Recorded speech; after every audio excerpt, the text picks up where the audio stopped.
Rabu kalau nggak salah ya. Wah, itu Pak Tobing marah besar. Pak Tobing marah besar. Ya, wah, Pak Pontonya dihajar habis-habisan, saudara. Hampir TKO, saudara. Tapi seperti biasa, Pak Ponto ini seorang intelijen.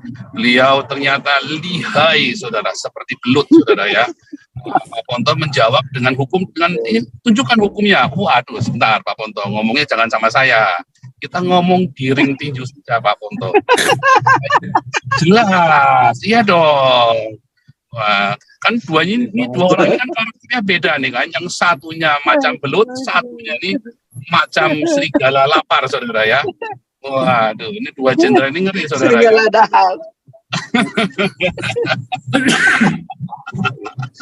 Tetapi ya gimana ya, ini orang pinter susah, saudara. Kita nggak bisa komentari karena mereka ini orang pinter, saudara. Kalau orang pinter kita ini nonton saja, saudara ya.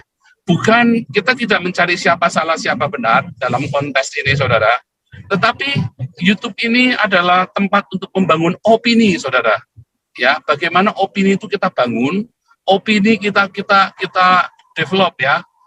Bukan benar salah, karena Pancasila pun sampai dengan hari ini BPIP saja masih belum merumuskan Pancasila itu yang kayak apa, saudara. Bayangin, dana miliaran, ya. Sekarang ditanya Pancasila itu seperti apa, BPIP masih belum keluar. Kemarin para Jauti bagus ya. Ya, biar P4 itu nggak dianggap Pancasila, paling nggak sudah ada rumusannya lah. Pak Jenderal kemarin kurang tepat ya. Pertama, bagaimana kita menyebarkan Pancasila? Satu, di kasur, saudara, di kasur. Kemudian satu kasur, satu dapur, itu sama anak-anak kita gitu ya, saudara ya. Kemudian satu sumur, nah maksudnya sama tetangga. Nah terus yang terakhir baru sama sedulur, nah, itu gitu, saudara ya. Jadi satu kasur, satu dapur, satu sumur, dan sama sedulur. Itu cara mengajarkan Pancasila, saudara. Ya. Nah, tapi masalahnya di hari-hari ini kita semua diganggu oleh kadrun. Tapi sebenarnya ada bagusnya, saudara ya. Ketika kadrun itu ngacak-ngacak Pancasila, pakai pantat gila segala macam, itu si babi berisik itu, saudara, yang sudah dikandangin. Nah, saudara, hari ini dua jenderal akan bertarung. Bukan hari ini, saudara ya. Artinya sampai selesai, bukan cuma hari ini saja. Cuman kita tidak akan mempertemukan dulu ya, karena dua karakter jenderal ini berbeda, saudara ya. Yang satunya belut, yang satunya serigala lapar. Jadi kita tidak akan langsung difrontalkan ya, nanti saudara. Nabi ke-26 bersama dengan rombongannya kembali menggubrak, bikin orang-orang kejang-kejang. Pokoknya orang nggak benar pasti kejang-kejang di sini, saudara ya. Hari ini kita tutup. Nah, ini kita alamatnya, bro. Kalau Google. Sebentar ya, nanti saya lupa bawa handphone satu lagi. Hari ini kita temanya adalah polemik Pancasila, dua jenderal, kita kasih ring, saudara ya. Pak Laksamana Ponto dengan Pak Jenderal Tobing. Kita kasih ring sekalian biar mereka bertinju, saudara ya. Habis tinju nanti mereka ngopi sama-sama lalu pijet di Mak Erot, saudara. Oh iya, nggak ada ininya, bro. Nanti tenang, nanti deh. Oke, saudara-saudara, kemarin Pak Jenderal Tobing komplain berat ya dengan Pak Ponto karena masalah Pancasila, merasa Pak Ponto meremehkan makna dari Pancasila, saudara. Dikatakan Pancasila itu hanya hoax. Tapi sebenarnya nggak semudah itu ya. Waktu itu ada prosesnya selama 2 hari kalau nggak salah ya. Pertama dengan YouTube Galarua, lalu kedua dengan YouTube kita, YouTube ya. Pertama hari Rabu kalau nggak salah ya. Wah, itu Pak Tobing marah besar. Pak Tobing marah besar. Ya, wah, Pak Pontonya dihajar habis-habisan, saudara. Hampir TKO, saudara. Tapi seperti biasa, Pak Ponto ini sebagai seorang intelijen, beliau ternyata lihai, saudara, seperti belut, saudara ya. Pak Ponto menjawab dengan hukum, dengan tunjukkan hukumnya. Waduh, sebentar Pak Ponto, ngomongnya jangan sama saya. Kita ngomong di ring tinju saja Pak Ponto. Jelas, iya dong. Wah, kan dua orang ini kan karakternya beda nih kan. Yang satunya macam belut, satunya ini macam serigala lapar, saudara ya. Waduh, ini dua jenderal ini ngeri, saudara ya. Serigala dahal. Tetapi ya gimana ya, ini orang pinter susah, saudara. Kita nggak bisa komentari karena mereka ini orang pinter, saudara. Kalau orang pinter kita ini nonton saja, saudara ya. Bukan, kita tidak mencari siapa salah siapa benar dalam kontes ini, saudara. Tetapi YouTube ini adalah tempat untuk membangun opini, saudara. Ya, bagaimana opini itu kita bangun, opini kita develop ya. Bukan benar salah, karena Pancasila pun sampai dengan hari ini BPIP saja masih belum merumuskan Pancasila itu yang kayak apa, saudara. Bayangin, dana miliaran ya. Sekarang ditanya Pancasila itu seperti apa, BPIP masih belum keluar. Kemarin para Jauti bagus ya. Ya biar P4 itu nggak dianggap Pancasila, paling nggak sudah ada rumusannya lah. Pak Jenderal kemarin kurang tepat ya. Pertama, bagaimana kita menyebarkan Pancasila? Satu, di kasur. Maksudnya sambil jus-jus olah-olah BP itu, saudara, di kasur. Kemudian satu kasur, satu dapur, itu sama anak-anak kita gitu ya, saudara ya. Kemudian satu sumur, nah maksudnya sama tetangga. Nah terus yang terakhir baru sama sedulur, nah, itu gitu saudara ya. Jadi satu kasur, satu dapur, satu sumur, dan sama sedulur. Itu cara mengajarkan Pancasila, saudara. Ya. Nah, tapi masalahnya di hari-hari ini kita semua diganggu oleh kadrun. Tapi sebenarnya ada bagusnya, saudara ya. Ketika kadrun itu ngacak-ngacak Pancasila, pakai pantat gila segala macam, itu si babi berisik itu, saudara, yang sudah dikandangin babinya, ya kan? Jadi kita kemudian introspeksi, sebenarnya kita ini Pancasila nggak sih? Sebenarnya Pancasila yang mana nih? Versinya siapa nih? Semua orang punya Pancasila sendiri nih. Nah, saudara, hari ini dua jenderal akan bertarung. Bukan hari ini, saudara ya. Artinya sampai selesai, bukan cuma hari ini saja. Cuman kita tidak akan mempertemukan dulu ya, karena dua karakter jenderal ini berbeda, saudara ya. Yang satunya belut, yang satunya serigala lapar. Jadi kita tidak akan langsung di frontalkan ya. Nanti saudara, kita akan ke sana. Tapi sekarang yang paling penting, bagaimana Pak Ponto bisa memaparkan maksud beliau, dan nanti Pak Tobing hari Selasa akan melanjutkan, saudara. Dengan gayanya beliau tentu saja ya, mau pakai kebun binatang, kayak mau pakai kebun anggur, mau pakai kebunnya Nabot, pokoknya terserah. Pak Ponto juga terserah, ya. Tidak boleh saling mengganggu aturannya. Jadi kalau Pak Tobing masuk, nanti kita mute rame-rame, saudara, nggak boleh ngomong. Nanti juga di Selasa, ya, Pak Tobing lagi ngoceh-ngoceh, nah, Pak Ponto nggak boleh masuk, dikasih kesempatan buat mereka semua untuk memaparkan apa yang dalam otak mereka, saudara, dan kepala mereka, dan itu yang mau kita pelajari, ya. Kita sebagai rakyat jelata, ya, gitu. Wah, kecelakaan, saudara, ngeri, saudara ya. Ada kecelakaan di depan mata, saudara. Ngeri, mobil yang balik, saudara.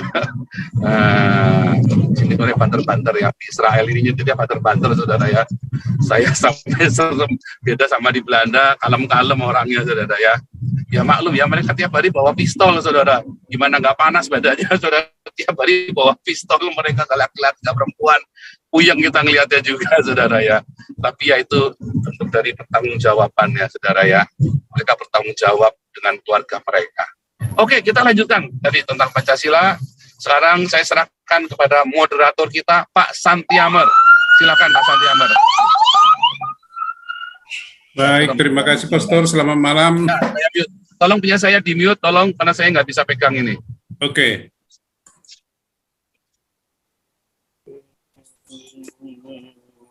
Pastor Paul dan Perpaya.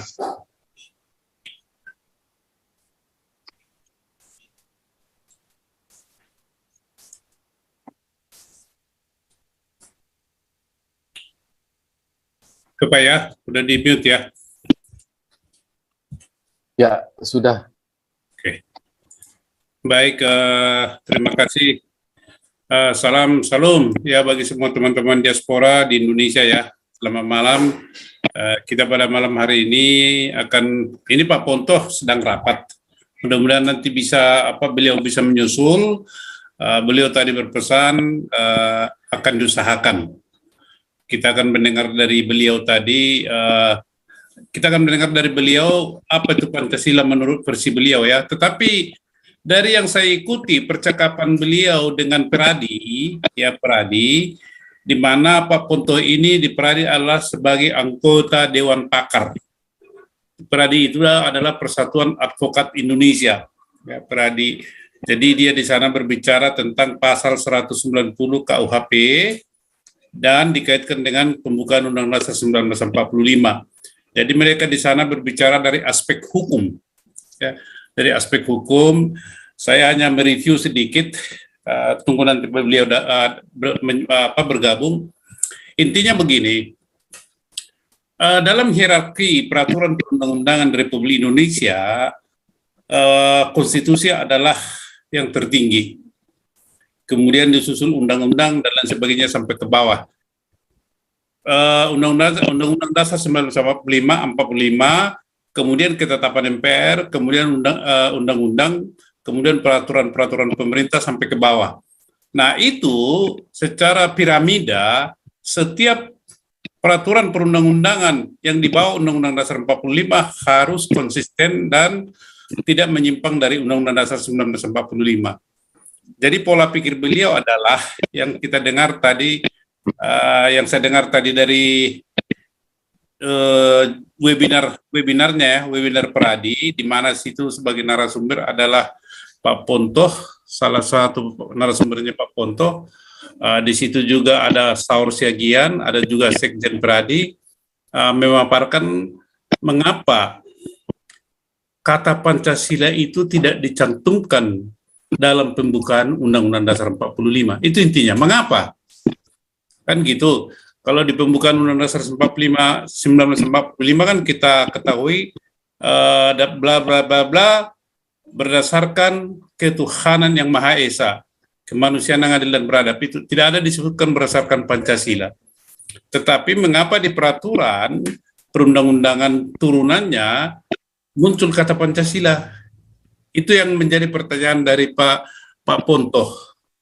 Mengapa itu tidak dicantumkan di dalam pembukaan Undang-Undang Dasar 45 kata Pancasila? Tetapi langsung 5 dasar itu yang diistilahkan atau disingkat oleh beliau supaya tidak panjang-panjang adalah KKPKK.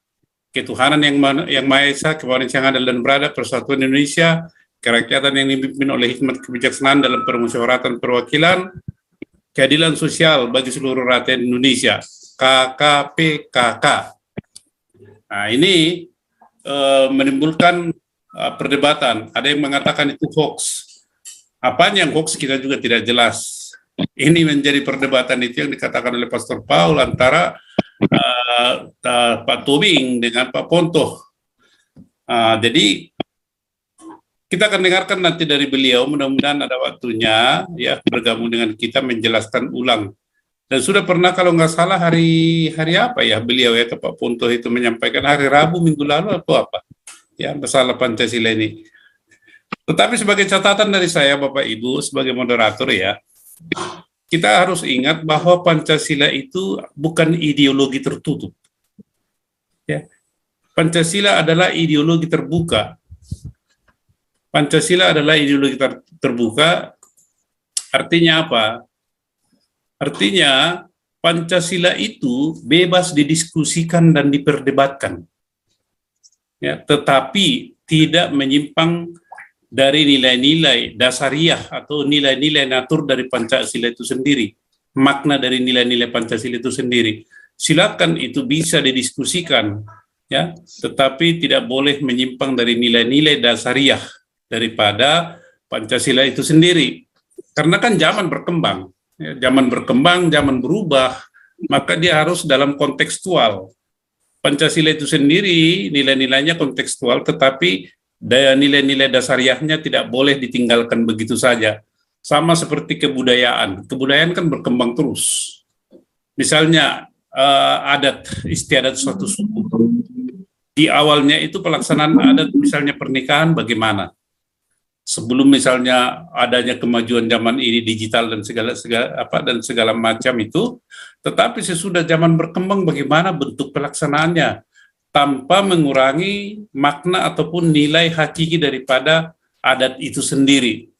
Nah, itulah Pancasila. Jadi kita bebas berdebat, ya, bebas berdebat tentang Pancasila itu, bebas berdiskusi, bebas berpolemik. Itu dijamin konstitusi kok, dijamin Undang-Undang Dasar 1945. Nah, kita kembali dulu ke masalah perbandingannya ya, ideologi Pancasila dengan ideologi agama, ya, agama Islam. Ideologi agama Islam itu tidak bisa diperdebatkan, tertutup dia itu.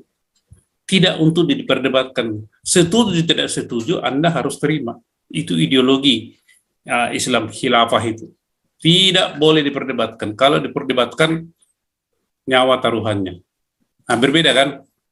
Berbeda ya dengan ideologi Pancasila. Nah, kemudian juga yang kita selama ini diajari Pancasila dalam bahasa yang relatif mediocre ke atas, yang mediocre ke bawah tidak.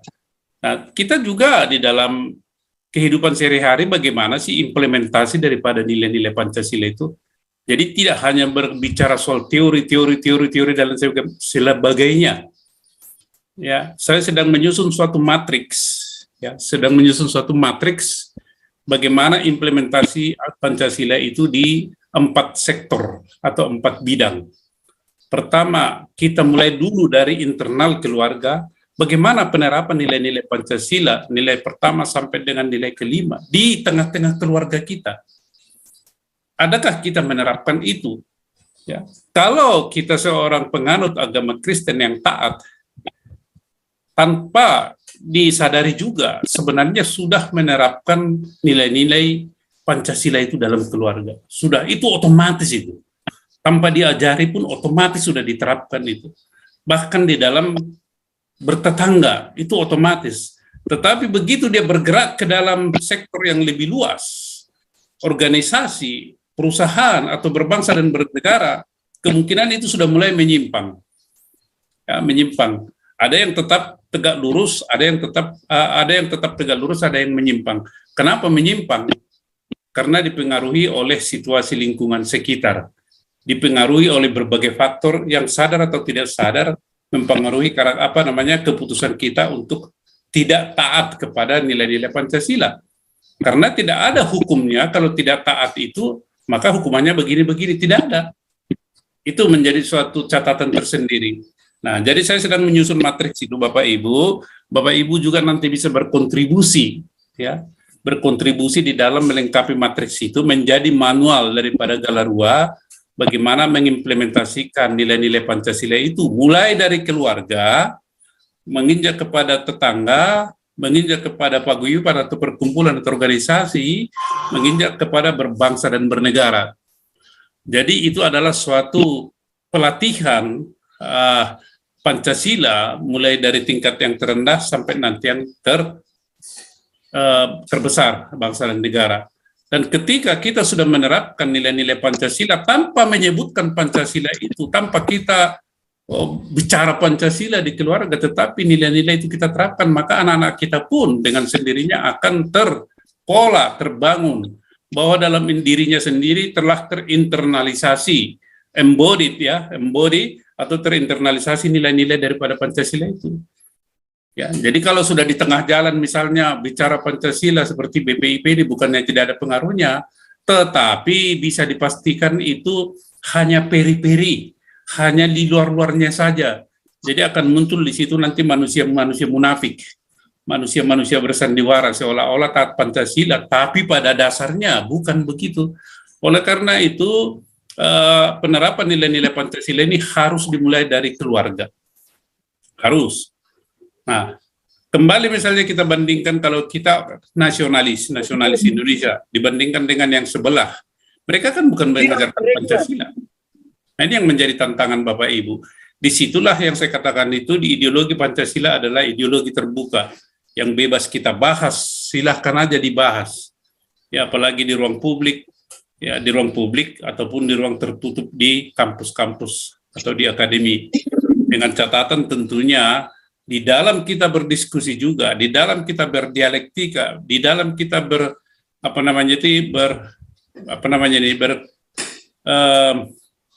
berdialektika atau berkompetisi atau apa istilahnya Pak Paul tadi, itu nilai-nilai Pancasila juga harus diterapkan, harus tercermin di situ. Itulah Indonesia. Ya, kalau di negara lain mungkin tidak bisa hantam menghantam, ya suara keras-keras dan lain sebagainya bisa, tetapi di Indonesia tidak bisa, tidak boleh kalau nilai-nilai Pancasila memaksakan kehendak, mempermalukan orang di depan umum, itu bukan nilai-nilai Pancasila. Kita adalah musyawarah untuk mufakat. Di sini ciri khas daripada bangsa Indonesia itu musyawarah untuk mufakat, ya bukan individualisme, bukan berdasarkan debat yang hebat begitu win-lose solution, tapi win-win solution. Seperti misalnya orang di DPR atau parlemen, di situ adalah perdebatan win-lose gitu di parlemen. Kalau di MPR mestinya tidak begitu, Majelis Permusyawaratan Rakyat yang menerapkan sila keempat Pancasila. Kalau di DPR adakah diterapkan di situ nilai-nilai Pancasila? Bapak Ibu bisa melihat praktek kerja daripada DPR Republik Indonesia sampai dengan hari ini. Adakah ada musyawarah? Nah, kita nggak tahu. Coba seperti siapa yang kemarin itu yang berbicara dengan Mahfud MD itu, yang bicaranya kasar segala macam. Sok itu kalau anggota DPR itu bicara seperti dia di atas segalanya kan. Apakah itu nilai-nilai Pancasila? Tetapi sebaliknya, apakah nilai-nilai Pancasila harus bicara lemah lembut, sopan atau apa? Enggak juga. Nah, di sini kita perlukan Bapak Ibu bagaimana kita memaknai, menghayati nilai-nilai Pancasila itu tidak cukup hanya keluar dari mulut, tetapi dihayati, direnungkan dan dipraktekkan. Itulah kita dalam hidup dengan menerapkan nilai-nilai Pancasila. Sekarang kalau di sekolah, seperti Ibu Tumbar Winarsi itu mengatakan kemarin, dia ingin mengajarkan Pancasila. Gimana caranya ya? Gimana caranya? Kalau di sekolah itu bagaimana penerapan nilai-nilai Pancasila? Bisakah? Mestinya bisa. Di pekerjaan bisakah? Mestinya bisa. Di perusahaan, nah kalau perusahaan mungkin beda ya, kalau penanaman modal asing. Bisa nggak diterapkan nilai-nilai Pancasila? Saya pikir bisa juga. Nah, ini Bapak Ibu yang kita bahas pada malam hari ini, yaitu sambil menunggu Bapak Ponto ya. Pak Ponto itu menyoroti penggunaan kata Pancasila itu dari aspek hukum. Ya, dari aspek hukum, hierarki peraturan perundang-undangan. Beliau bukan menafikan atau mengesampingkan Pancasila itu, tidak, sama sekali tidak. Tetapi dia menyoroti mengapa di pembukaan Undang-Undang Dasar 1945 tidak dicantumkan atau tidak ditemukan sama sekali kata Pancasila. Itu yang menjadi pertanyaan beliau. Dan sampai sekarang itu beliau belum mendapat jawaban yang jelas ya dari siapapun. Nah, beliau tadi bertelepon dengan saya siang hari. Telepon. Beliau berbicara dengan sejarawan Indonesia yaitu Anhar Gonggong. Itu sejarawan Indonesia itu Anhar Gonggong. Pak Ponto bertanya, Pak Anhar, kenapa di pembukaan Undang-Undang Dasar 1945 atau di Undang-Undang Dasar 1945 kita tidak temukan Pancasila sebagai dasar negara? Nah, Pak Anhar Gonggong katanya menjawab, lah gimana Pak Ponto, negara kita ini kan negara kompromi. Nah, kalau orang sejarawan bicara begitu kan negara kompromi, artinya apa yang dikompromikan? Ya. Nah, jadi kalau kita mempelajari diskusi perdebatan daripada Bung Karno di sidang BPUPKI, kan di peserta sidang BPUPKI itu kan ada 9, tim 9 namanya ya. 4 orang itu adalah Islam, 4 orang itu nasionalis, 3 orang nasionalis, 1 Kristen Latuh Harhari, dan Pak Presiden ini kan netral lah ya kita katakan. Terjadi tarik menarik di situ. Apa dasar negara kita ini? Ya, 1 Juni itulah ketuhanan yang Maha Esa, walaupun itu berevolusi ya. 1 Juni tidak begitu bunyinya. Seperti yang saya sampaikan 2-3 bulan yang lalu, bahwa Pancasila itu kalimat-kalimatnya itu berevolusi sampai 10 kali. Sampai 10 kali, dan terakhir adalah sesuai dengan ketetapan MPR tahun 1978 atau apa itu. 10 kali dia berubah-ubah. Ya, itu sila-sila Pancasila itu, pengalimatannya maksud saya, sampai 9 kali. Nah, di dalam sidang BPUPK ini, menurut ceritanya Pak Anhar Gonggong kepada Pak Ponto, di situ ada 4 golongan Islam, agamawan, 4 itu adalah nasionalis atau kebangsaan, 1 juga adalah Kristen. Nah, Pak Bung Karno ini berdiri di tengah. Kata Pancasila ya, yang pada 1 Juni diucapkan oleh Bung Karno, yang dinamai Pancasila, menurutnya itu adalah Pak Anhar Gonggong, adalah yang disampaikan pada sidang BPUPKI. Ya, susunannya berubah tentunya. Tetapi sesudah tanggal 22 Juni atau tanggal berapa itu kan muncul lagi ketuhanan yang Maha Esa dengan kewajiban menjalankan syariat ini bagi pemeluk-pemeluknya. Itulah yang namanya Piagam Jakarta itu. Nah, di situ sudah mulai tarik-menarik gitu. Pancasila yang dirumuskan oleh Bung Karno, yang tadinya disebut Pancadharma, tetapi oleh seorang ahli bahasa lebih cocok disebut Pancasila. Itu tidak cocok itu bagi golongan Islam itu yang 4. Maka diusulkanlah Piagam Jakarta. Ya kan? Diusulkanlah Piagam Jakarta.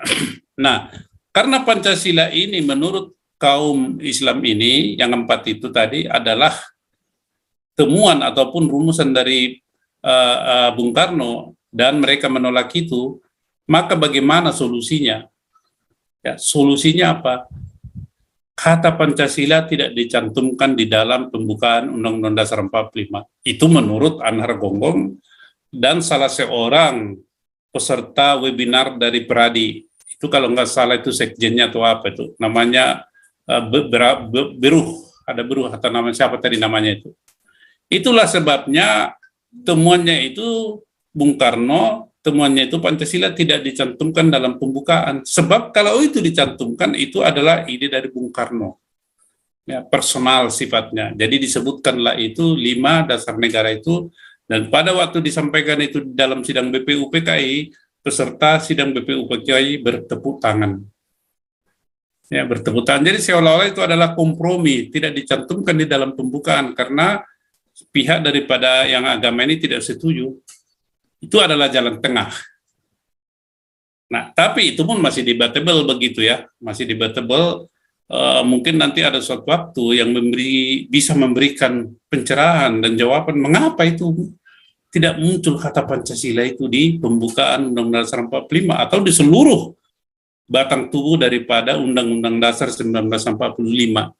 Nah, begitu yang saya ikuti penjelasan dari Pak Ponto, baik di webinar Peradi maupun menurut beliau diskusinya dengan Pak Anhar Gonggong. Jadi Indonesia ini adalah negara kompromi. Itu kalimatnya. Dan beliau berjanji akan mengusahakan nanti suatu waktu Pak Anhar Gonggong bisa bergabung dengan kita melalui Zoom ini. Kita doakan aja supaya beliau salah seorang sejarawan Indonesia yang bisa memberikan pencerahan kepada kita di dalam hal sejarah kenapa Pancasila ini tidak dicantumkan dalam pembukaan Undang-Undang Dasar 1945. Jadi sampai di sini dulu teman-teman semua. Nanti kita juga minta tolong ya, menurut versi Bapak Ibu, bagaimana implementasi nilai-nilai Pancasila di keluarga, di tetangga, di organisasi paguyuban, mungkin di tempat lain juga, bagaimana implementasinya itu. Apakah bisa 100% diimplementasikan? Atau memang tidak bisa gitu kan? Ya, kita akan lihat. Ya, kita silakan itu nanti matriksnya itu diisi. Saya akan nanti kasih contoh matriksnya itu kepada Bapak Ibu. Silakan, ada yang mau melanjutkan, Bung Teddy? Bung Teddy.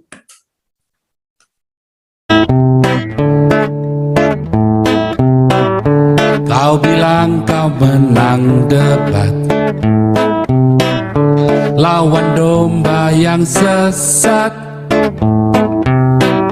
Kau bilang banyak yang tobat.